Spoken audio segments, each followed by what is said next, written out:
Bonjour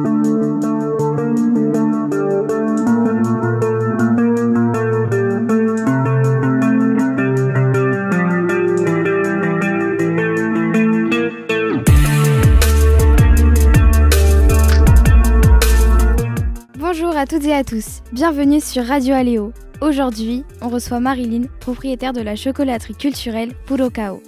Marilyn a vécu plusieurs années au Mexique. Nous nous sommes rendus dans son petit paradis du chocolat pour lui poser quelques questions sur ce pays.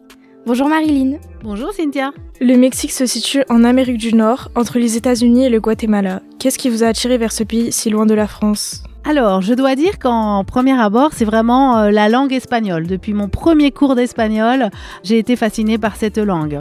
Et puis, l'histoire des peuples précolombiens avec tout l'imaginaire collectif, les pyramides, les cultures millénaires. C'était vraiment un rêve de découvrir ce pays. Vous avez rencontré votre mari il y a 26 ans au Mexique et vous avez adopté la nationalité mexicaine quand vous viviez là-bas.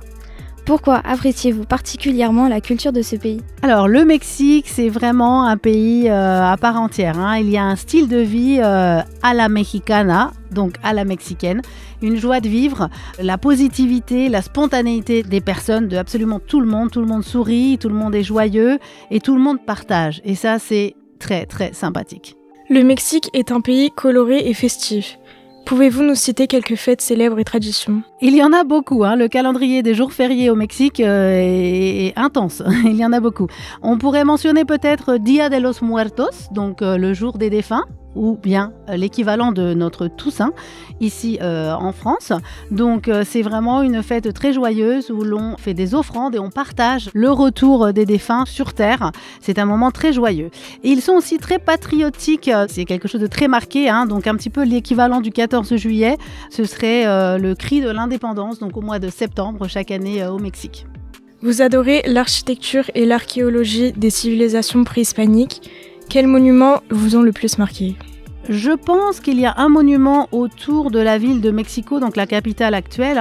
Il se situe à peu près à 40 km de cette grande ville de 24 millions d'habitants. C'est Teotihuacan, c'est vraiment une cité, c'est un grand mystère encore pour les archéologues. Ça signifie d'ailleurs lieu où les dieux ont été créés. C'est vous dire l'importance et l'impact de ce site millénaire. Quelles raisons vous ont amené à quitter le Mexique pour ouvrir une chocolaterie culturelle à Bligny-sur-Ouche ? Alors la raison du retour est une raison personnelle, car ma fille qui est née au Mexique à l'aube de ses 15 ans, nous nous posions la question de l'éducation, des études supérieures, car nous vivions sur une île et il n'y avait pas de possibilité de lycée et encore moins d'université. Donc le retour pour qu'elle puisse découvrir la culture française qu'elle ne connaissait pas en étant mexicaine, et le fait de mettre la chocolaterie culturelle était pour partager et vivre le Mexique même si on était en France.